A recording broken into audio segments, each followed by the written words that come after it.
نحمده ونصلي ونسلم على رسوله الكريم اما بعد فاعوذ بالله من الشيطان الرجيم بسم الله الرحمن الرحيم اقم الصلاة لدلوك الشمس الى غسق الليل وقرآن الفجر ان قرآن الفجر كان مشهودا ومن الليل فتهجد به نافلة لك عسى ان يبعثك ربك مقاما محمودا اللهم صل على محمد وعلى آل محمد كما صليت على إبراهيم وعلى آل إبراهيم إنك حميد مجيد اللهم بارك على محمد وعلى آل محمد كما باركت على إبراهيم وعلى آل إبراهيم إنك حميد مجيد۔ معزز دوستو، عزیزو، بزرگو، میری مائیں اور بہنیں اور بیٹیاں، السلام علیکم ورحمۃ اللہ وبرکاتہ۔ رمضان المبارک کی آمد ہے اور اپنے انوار اور برکات کو لے کر کے رمضان کا مہینہ حاضر ہو رہا ہے۔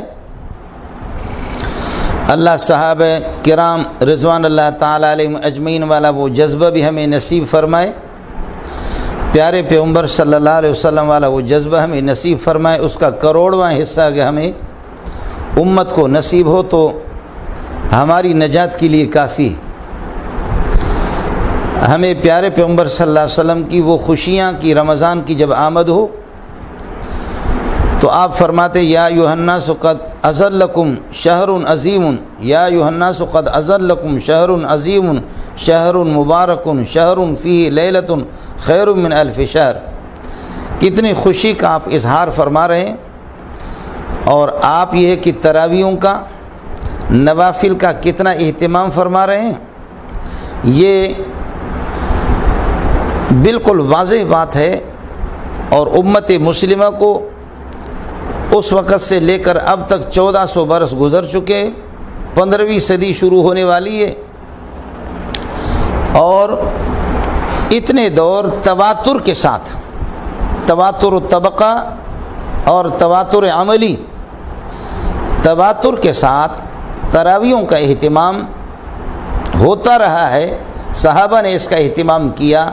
حرمین میں کبھی بھی 8 رکعتیں تراویح پڑھی گئی ہو، یہ کبھی بھی اس کی تاریخ میں بھی نہیں ہے۔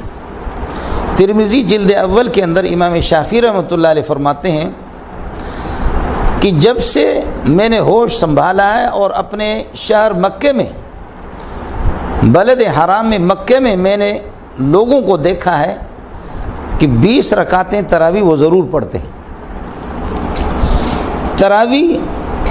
ترویحۃ عربی میں کہتے ہیں 4 رکعت کے بعد بیٹھ کر کے تھوڑی سی دعائیں اور ذکر و اذکار کا اہتمام کرتے ہیں، یہ ترویحۃ ہوتا ہے۔ 8 رکعت کے بعد ترویحتان، 12 رکعت ترویحات، 16 اور 20 اس کو کہتے ہیں تراویح۔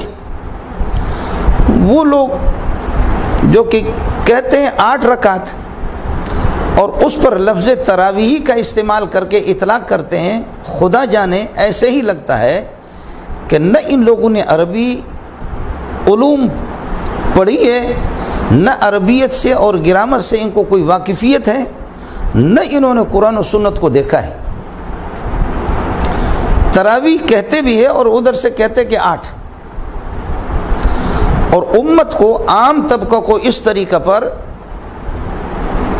تشویش میں اور پریشانی میں مبتلا کرنا کہ بخاری میں ہے، بخاری کا نام لے کر کے بخاری میں ہے کہ ما کان یزید، حضرت عائشہ کی روایت ہے کہ ما کان یزید فی رمضان ولا فی غیری علی 11 رکعتن، کہ پیارے پیغمبر صلی اللہ علیہ وسلم رمضان اور غیر رمضان میں 11 رکعت سے زیادہ نہیں پڑھتے تھے۔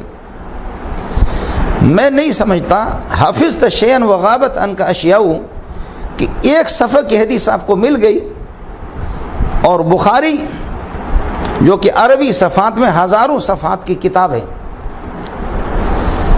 بخاری کے اندر احادیث مرفوع بھی ہے، موقوفہ بھی ہے، مقطوع بھی ہے۔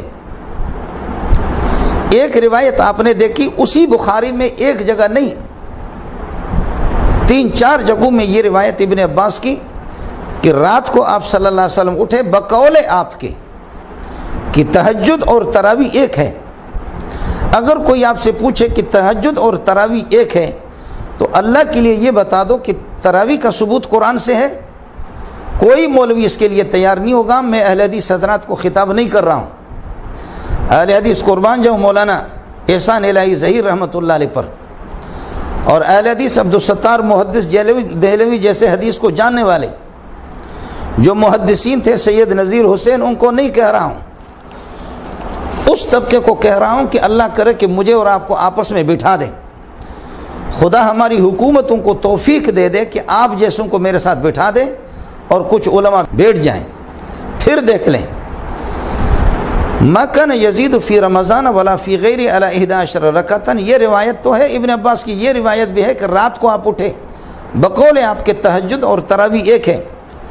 فصلی رکعتین ثم صلی رکعتین ثم صلی رکعتین ثم صلی رکعتین ثم صلی رکعتین ثم صلی رکعتین ثم اوتر، 6 مرتبہ صلی رکعتین 12 رکعت بھی ہے.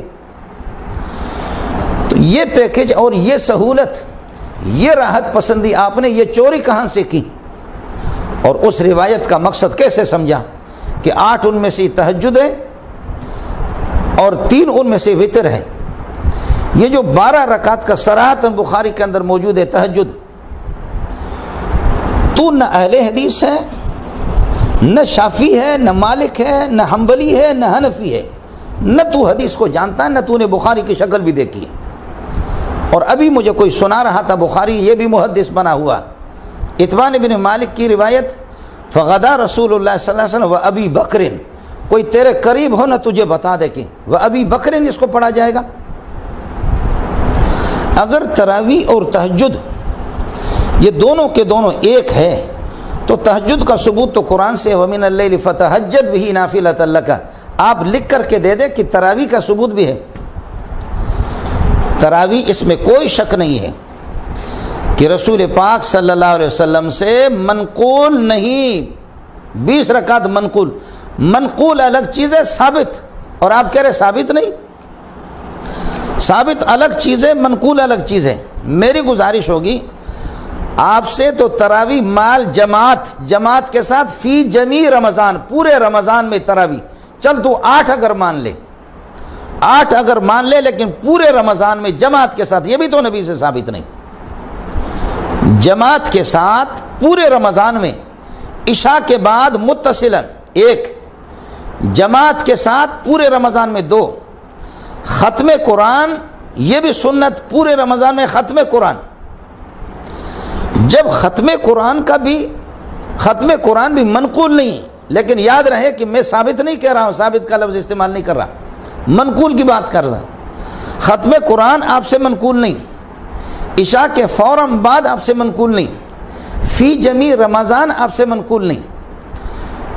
جب عشاء کے بعد متصلاً جماعت تراویح، متصلاً عشاء کے بعد یہ چیز، اور جماعت کے ساتھ پورے رمضان میں ما ختم القرآن، یہ 3-4 چیزیں یہ کہاں سے ثابت ہے؟ اس کو تو آپ بھی مانتے ہیں کہ فی جمیع رمضان تراویح ہوگی، چلو 8 اور تو پورے رمضان میں. تو نبی سے جب آپ بتا رہے ہیں کہ 3 رکعتیں حضرت نے 3 راتیں آپ صلی اللہ علیہ وسلم نے پڑھائی ہے، تو پھر پورے رمضان میں ختم القرآن نبی سے ثابت کر کے آپ دے دیں، آپ نقل کر کے بتا دیں. عشاء کے بعد متصلاً پورے رمضان کے اندر یہ 3-4 باتوں کا اہتمام آپ بھی کرتے ہیں، انڈا چور مرغا چور تو آپ بھی ہے.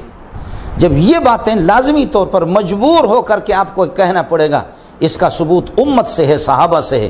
جب صحابہ سے اس کا ثبوت ہے تو 20 رکعت بھی صحابہ سے ثابت ہے، یہ حضرت عمر سے ثابت ہے. پھر ہر چیز کو مجھے یہ اللہ کی ذات سے کبھی امید ہے، بعض متواتر اعمال ہے، تواتر عملی اور تواتر طبقہ کے ساتھ مروی ہے، تواتر طبقہ تواتر عملی کے ساتھ مروی ہے.